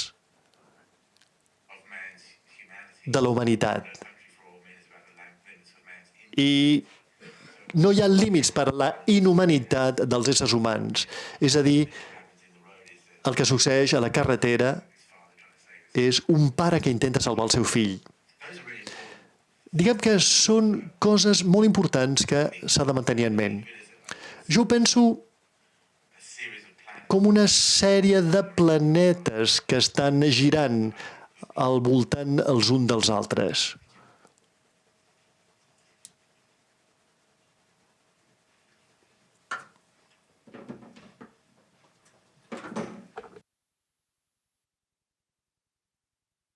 En català. El que ens passa, i una mica per això ens sorprèn tant la sèrie, és que és difícil gaudir, almenys aquí, d'aquesta llibertat creativa. Crec que una de les conclusions, potser no sé si vostè està d'acord, d'avui, és que potser la llibertat creativa és sinònim de grans obres televisives. Llavors, potser per això a Carmen li sorprèn tant, i a tots, les seqüències 10 minuts o aquestes trames que potser comencen i no acaben, o aquests plàntings. Llavors, quin consell els donaries als escriptors i als guionistes per gestionar això, amb aquests hàndicaps i aquests impediments que venen de cadenes, de productors, i que almenys aquí, no sé si no és una indústria prou madura, ni tan sols Netflix, ni tan sols les operadores, ni les plataformes, ni les cadenes convencionals, és molt, molt difícil sortir de les fórmules i fins i tot tu, la teva ment, ja es configura una mica així, realment, i te n'adones d'això. Això, per una banda, ho sento, però jo també tinc dues qüestions. I la segona qüestió és com gestiones també el tema de les històries basades en fets reals, si això t'encorseta també o en absolut, no? En plan, ostres, això realment no ho va fer, aquest assassí, no ho puc dir perquè és faltar-li respecte o faltar la veritat, no? Aquest tipus d'una mica també encorsetament que tenen les històries reals, les biografies o el que sigui, que una mica sí, pots fer el que tu creguis, però amb uns límits, no? I potser aquell personatge que estàs tractant no és tan interessant, o aquella història no és tan interessant, no és tan complexa, o el que va passar no és tan increïble, llavors què dius? Mira, això no és prou increïble i jo vaig a fer la meva o no? O tens encara, saps? La ment també posada en un moment perquè saps com treballes això? I think you have a big responsibility to... Tens una enorme responsabilitat de controlar-ho tu mateix. I penso que has de jutjar, has d'intentar fer allò en el que creus, allò que consideres que és la manera correcta de fer-ho. Utilitza el teu criteri, el teu judici, i després has de tractar amb la maquinària, amb la indústria, que està canviant tota l'estona, I des del Mindhunter ha canviat moltíssim. I ara, no sé com és la situació a Espanya, però certament el Regne Unit i a Nord-Amèrica ha esdevingut increïblement devota de les fórmules, els encanten les fórmules. Jo tinc reunions constantment amb els productors i són, sí, però i això què? Això no ho tens, no has introduït aquest ingredient. No tenim cap idea de com és la seva relació. Com és la seva relació? A mi no m'interessa això. Però hem de tenir elements per saber com és la seva relació, em diuen. És a dir, que has esdevingut veritablement formulaic en els darrers anys. I la resposta és que veritablement no sé com negociar-ho. És molt difícil. Jo penso que has de tenir molta i molta energia. Has d'estar disposat a erosionar-los, a vèncer-los per KO. Fincher li encanta parlar. Estàvem en una sala i parlava durant tot el dia. I ell sap tot el que s'ha de saber sobre tot. I aquesta és una idea complexa. Si hi ha una idea complexa o estranya, si ell et parla durant 8 hores, al final et convenç, t'encanta i et subscrius i la defenses. I això ho vam fer amb Netflix. Vam convidar Netflix a venir a l'oficina. Charlie i jo vam començar a parlar tot el matí. Bla, bla, bla, bla, bla, bla. Això és el que farem. Això serà fantàstic perquè no, t'equivoques, no necessitem això. T'equivoques, sí. I al final has de fer-los un rentat de cervell. Literalment, els rentem el cervell. I has de mantenir-los captius durant prou temps. Fins que això no significa que necessàriament es desenvoluparà fins al final o serà finançat al final, però almenys a nivell de pitching, per interessar a la gent en el teu projecte, tens aquesta responsabilitat de convèncer-los. I no com ho faria un venedor de cotxes usats, sinó de manera convincent. I si a tu et fascina, has de transmetre aquesta fascinació. I sí, no sé com tractar amb les peticions infinites de fórmules i d'equacions formulaiques. És molt difícil. Ara estic treballant amb un pilot. No entraré en això, però és molt difícil. Has d'intentar no desesperar-te. I una altra cosa que heu de recordar sempre és que els productors que coneixes, els finançadors que coneixes, se'ls paga senzillament per seure, se'ls paga senzillament per aparèixer. No necessàriament entenen de què estàs parlant. No necessàriament els encanta sentir-te. No és aquí on volen morir. Per ells no és una causa. Sovint les persones que estan en el procés de desenvolupament senzillament se'ls paga per mantenir una reunió amb tu i dir, que interessant. És una idea meravellosa, no faré res amb aquesta idea, però sí, els paguen per això, per dir, quina bona idea. Per tant, has d'intentar trencar aquesta barrera i intentar envair el seu cervell i posar-los al teu costat. La gent magnífica amb qui he treballat ha estat així. És exhauridor, és esgotador, però és l'única manera que sé jo de fer-ho. Espero que això t'hagi ajudat.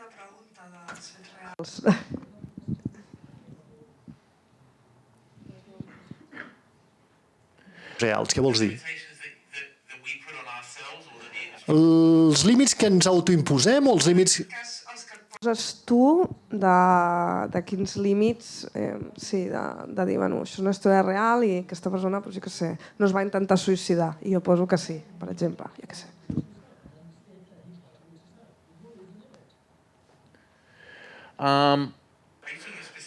Estàs parlant específicament del començament de Mindhunter o en general? Es basa, no?, en una realitat. Yeah, it's just that it starts with a guy. Però comença amb aquesta seqüència, tens raó. Has d'utilitzar el teu criteri, has d'utilitzar el teu propi criteri. I has d'estar disposat i preparat a defensar les teves idees i la teva feina. I si algú vol empènyer-ho més enllà, has de saber quin és el teu posicionament i on estàs. No sé si estic responent realment a la teva pregunta, però de vegades jo sé molt bé que si fa que una cosa sigui més sucosa, més violenta, més carnosa, més dramàtica, més sexualitzada, sé que podrà satisfer la gent amb qui ho estic desenvolupant. Els donarà seguretat. D'una manera molt estúpida, molt frívola, però sovint no ho faig. Vaig fer una pel·lícula fa molts anys sobre el darrer rei d'Escòcia, sobre Idi Amin, i vaig implicar-me moltíssim. Fins i tot vaig anar allà per entrevistar el psiquiatre d'Idi Amin i els seus torturadors, i volíem diversió. Estem parlant dels anys 70, és un home anglès que se'n va a Àfrica i que fa coses bones, hauria de ser divertit, no? Idi Amin, que va torturar i assassinar a 100.000 persones, i vaig parlar amb les seves famílies. Senzillament posa uns cotxes esportius, algunes dones despullades amb jacuzzis, un parell de biquinis, coses així. I ja està. I vaig dir, no vull fer això, no vull fer això. Perquè jo em vaig seure amb supervivents. Vaig seure amb supervivents, amb persones, doncs, les dones dels quals van ser assassinades per Idi Amin. I em van explicar aquest assassinat amb llàgrimes als ulls. Per tant, no puc posar això. I vaig treure el meu nom, I el que va reescriure i que va col·locar el Maserati, els biquinis i les dones en el jacuzzi, va ser una cosa tonta, el que vaig fer. Però probablement és un exemple de les meves limitacions. Jo, en aquell cas, vaig arribar al meu límit i vaig decidir que fins aquí podia arribar. I jo conec centenars d'escriptors que em dirien clar que col·loques el Maserati, el jacuzzi i el biquini, perquè això és el que volen, això és la carn que volen, el suc que volen. I jo dic, no, hi ha límits en aquesta professió. Tracta, per tant, de qui ets tu i, doncs, segons qui siguis, tindràs la teva resposta professional.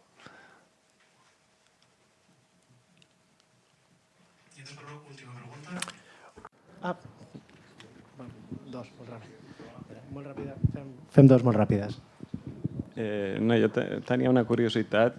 La decisió de col·locar l'oficina dels protagonistes en un basement com amagat, sense llum solar i tal, això és perquè la vida real era així o perquè és una idea de posada en escena? Mise-en-scene idea. Yeah, it's both. It's both. It turns out... Les coses. Resulta que a la vida real estaven al soterrani.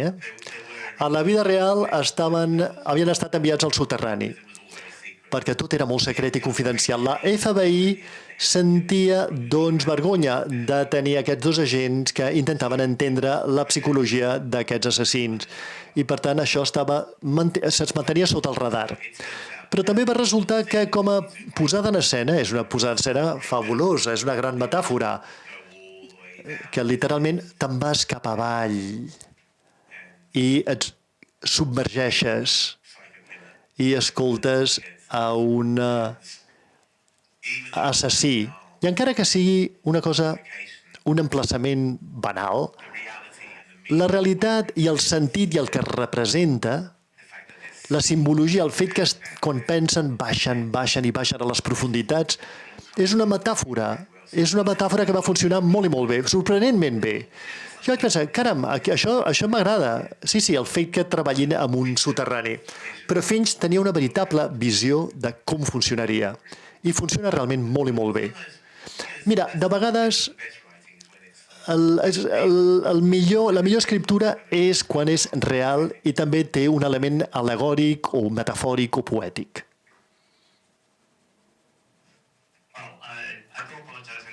Jo demano excuses perquè serà una de les típiques preguntes la que formularé. Jo i els meus amics acabem de fer un màster en guions per a pel·lícules i ens preguntàvem, tu com et vas ficar en aquest món? Com vas tenir la teva primera oportunitat en aquest sector? Mira, a cada país és diferent i a cada època és diferent. Una cosa que sí et diria és que penso que els bons guions no abunden i la gent que els produeixen estan buscant desesperadament bons guions. Moltes persones diuen que la millor manera d'introduir-te és escriure un magnífic guió i trobar el productor adient o els directors escaients. Jo penso que és molt i molt important triar a les persones adequades, triar els productors, directors i agents adequats. Perquè totes aquestes relacions són molt importants i són molt intenses. Són una miqueta com un matrimoni. La teva relació amb el teu director és gairebé com un matrimoni. I també ho és amb els productors, la qual cosa em fa sentir una miqueta brut, quan dic això, però sí, els has de conèixer molt profundament i has de confiar en ells i has de confiar en que obtindran el que estàs fent. El millor que pots fer és escriure un guió molt bo i si això implica reescriure-ho 20 vegades, doncs això és el que has de fer. És el millor que pots fer. És veritablement triar de manera molt astuta a qui li presentaràs. Els productors que fan el tipus de pel·lícules que tu vols fer i que tenen un historial d'haver fet les pel·lícules que tu vols fer. I doncs ells entendran a qui anar per trobar el finançament. Jo primer escrivia obres de teatre i els productors varen dir-me que doncs passés de les obres de teatre a guions cinematogràfics. I per mi va ser fàcil aquest canvi. Per tant, repeteixo, el millor que pots fer és escriure un bon guió, un magnífic guió. I perquè no n'hi ha molts, no abunden. I després has de ser molt curós amb qui tries com a productor i director.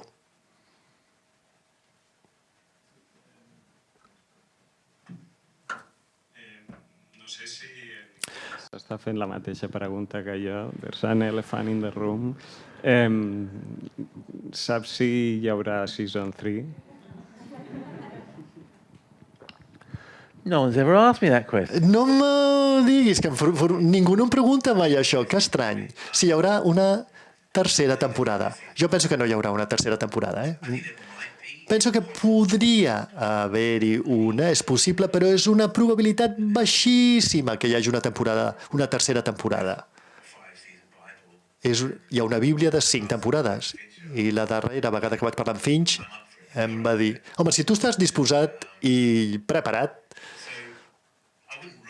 jo no ho descartaria del tot, però ell és un realitzador cinematogràfic i, de fet, 3 temporades amb una. Tot va ser increïblement tens, tot havia de ser debatut, dia rere dia rere dia. I la direcció d'art, tot. Tot va ser molt meticulós, el pressupost va ser enorme, no obtindríem aquest pressupost una altra vegada. I no penso que això... No voldríem rodar una altra temporada en una altra sala si ell no vol fer-ho. És a dir, com recuperar la màgia, no ho sé. És a dir, que no ho descarto del tot. Hollywood és un lloc molt estrany. De cop i volta, si es queden secs, et tornen a trucar, però immediatament. És una llàstima, però és així.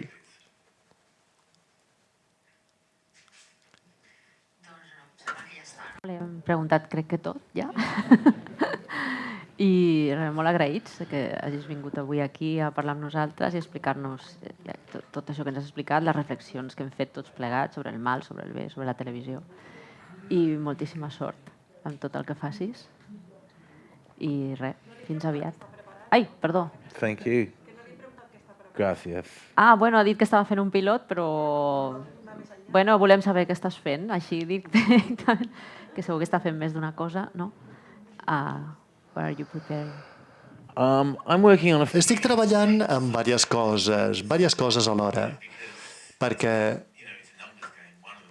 és un joc de números i un d'ells almenys haurà de ser fet. Estic fent...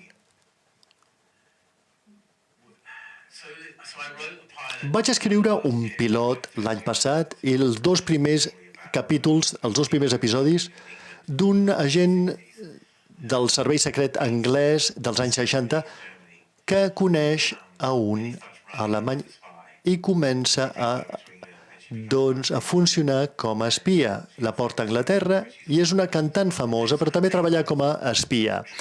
I es basa en algunes històries veritables o apòcrifes que estan surant. He intentat desenvolupar tot això. Aquesta és una de les coses que estic intentant desenvolupar, aquesta trama. És un gènere, però també es basa en la realitat. I he estat també parlant amb Sam Mendes i la seva empresa sobre aquest llibre de ciència-ficció que em va portar, que tracta sobre la intel·ligència artificial i com la policia intenta utilitzar la intel·ligència artificial actualment per detectar, doncs, els crims. I veritablement, si t'he de ser sincer, no sabem què estem fent. Per això no vull parlar sobre això. M'encanta la gran idea que subjau aquest projecte i es relaciona amb el que hem estat debatent, perquè la gran idea que subjau aquest projecte és que el govern i els serveis de posada en vigor de la llei estan intentant utilitzar la intel·ligència artificial per fer-ho, per fer la seva tasca, però el crim és un impuls molt caòtic i brut i complexa i molt es basa en l'abús, la misèria humana i no vols que les màquines s'impliquin, no vols que la intel·ligència artificial faci aquesta tasca. La intel·ligència artificial té problemes de manera radical, no sent empatia o imaginació, no té ni empatia ni imaginació la intel·ligència artificial. I jo no sé si és això, si és aquesta la raó per la qual volen que la intel·ligència artificial jugui aquest paper, perquè és el que ells volen, que no tenir ni imaginació ni empatia, o si és una bona idea, o és que els poden fer molta feina. Però el que és interessant és que totes aquestes grans qüestions sucoses, les notes que ja estan rebent dels departaments de finances és i què hi ha de la relació? Què hi ha de la relació? Voldríem veure les relacions. A mi no m'interessen les relacions. Han creat un holograma d'intel·ligència artificial, una detectiu holograma basada en la intel·ligència artificial que segueix els casos d'infants morts i pot crear una imatge hologràfica de l'infant assassinat i en un cluc d'ulls fa tota l'anàlisi forense i ajuda les persones a saber què va succeir amb aquest infant. I si amb això no hi ha prou per vosaltres, doncs a sobre volen una història d'amor. És a dir, que estic fent moltes coses. L'any passat vaig fer una cosa basada en una novel·la sobre una dona que inventa un forat negre al laboratori. I mentre escrivia això, va haver una dona que va guanyar el Premi Nobel per haver treballat amb el tema dels forats negres. I doncs la nota que rebia constantment és que això és ciència, és ciència. Ens encantaria la història d'una dona científica pionera que crea un forat negre, però és purament ciència. Nosaltres volem històries d'amor, no ciència. I jo dic, però no hi ha una història d'amor darrere d'aquesta trama. És a dir, que estic desenvolupant tots aquests temes. Tinc fronts oberts, molts fronts oberts, i són molt difícils de desenvolupar. I és per això que no en parlo gaire. Sí, ja estem, no? Moltes gràcies. Thank you. Gracias.